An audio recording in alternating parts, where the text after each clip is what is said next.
Ever wonder how a simple, perfect shape like a circle can be captured by just a few numbers and letters? Well, today we're cracking that very code. We're going to see how this beautiful shape translates into a powerful algebraic equation that you can build, deconstruct, and solve. So this is the big question, right? How does a bit of algebra manage to draw a perfect circle on a graph?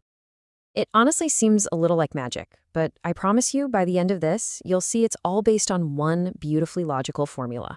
Let's get into it. Okay, first things first, we need to learn the language of circles. This is the secret code, the one core formula that literally everything else is built on top of. And here it is. This is the master key to everything. It reads x minus a squared plus y minus b squared equals r squared. Every single circle you could possibly draw on a 2D plane can be described by this one equation. So what do all these letters actually mean? Well, the parts are actually pretty simple. In that formula, the a and b are just the x and y coordinates of the circle's center point, and r, well, that's the radius, the distance from the center to any point on its edge. And that's it. The center and the radius are basically the circle's entire DNA. All right, enough theory, let's put this into practice. We're going to start by building the equation from the ground up, using just a couple of basic facts about a circle. Here's our first puzzle. We've got a circle, and we know its center is at the point -1, 7. We also know it passes through the origin, the point 0, 0. Our job is to write its full equation. Now we already have our a and b from the center point, so the only missing piece of the puzzle is r, the radius. So, to find that radius, all we need to do is calculate the distance between the center and that known point on the circle. We'll use the good old distance formula for that. We just plug in our coordinates, that's the square root of 0 minus -1 squared plus 0 minus 7 squared. This simplifies down to the square root of 1 plus 49, which gives us the square root of 50. And that right there is our radius, r. But here's the thing. For our main formula, we don't actually need r itself. We need r squared. So that's easy enough. We just square the square root of 50, and we get a nice, clean 50. Now we have every single piece we need. And here's the grand finale. We just take our general formula and plug everything in. Since the center's x-coordinate was -1, it becomes x plus 1 squared. The y-coordinate was 7, so that gives us y minus 7 squared. And it all equals our r squared value, which is 50. And just like that, we've officially written the circle's code. Okay, so that was building it up. Pretty cool, right? But now let's learn how to do the opposite. Let's take a messy, expanded out equation and work backwards to find the circle's hidden secrets, its center and its radius. All right, take a look at this beast. It is the equation of a circle, but it's been all jumbled up and expanded. It looks nothing like our neat and tidy formula. Our mission, should we choose to accept it, is to unscramble this thing and pull out that vital information.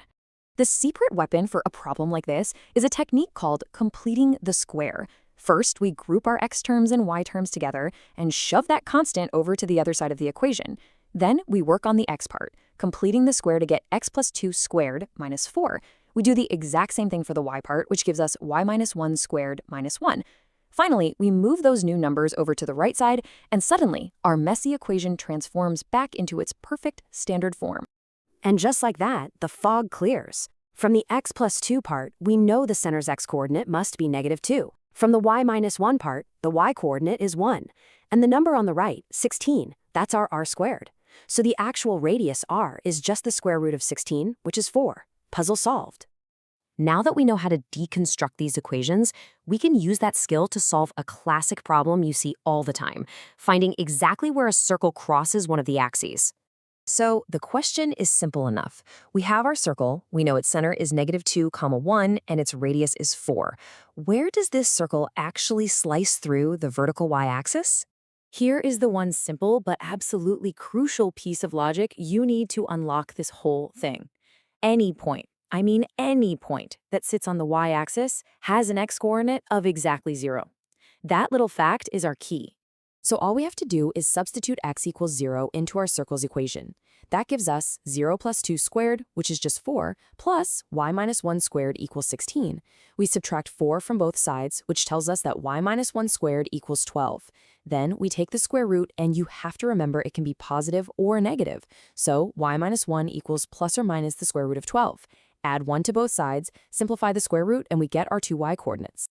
All right, for our final skill, we're going to tackle tangents. A tangent is a straight line that just kisses the edge of a circle at one single point. And finding its equation is actually a really neat process. The critical relationship you have to know is this. The radius, from the center to a point on the circle, is always perfectly perpendicular to the tangent line at that exact same point. They meet at a perfect 90-degree angle. And in algebra, perpendicular means their gradients, their slopes, are negative reciprocals. So if the radius has a gradient of m, the tangent's gradient is simply -1 over m. Okay, let's put it to work. We've got a circle center and the point where the tangent touches it. First, we calculate the gradient of the line connecting these 2 points, which turns out to be -2. Step 2, we find the negative reciprocal for our tangent's gradient, which is +1/2. Then, we just plug this new gradient and the coordinates of our point A into the standard line equation and rearrange it into the format we need. And there you have it. After a little bit of algebraic tidying up, we get the final equation for that tangent line. X minus 2y minus 14 equals 0. A perfect description of the line that just grazes our circle at that one specific point. So let's just do a quick recap of everything we've covered. You now have a complete toolbox for dealing with circles.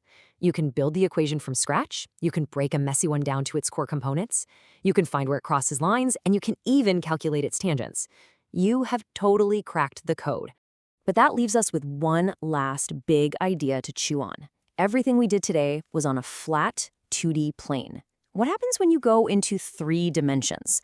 What do you think the equation for a perfect sphere looks like? Give it some thought. The logic behind it is actually a lot closer than you might think.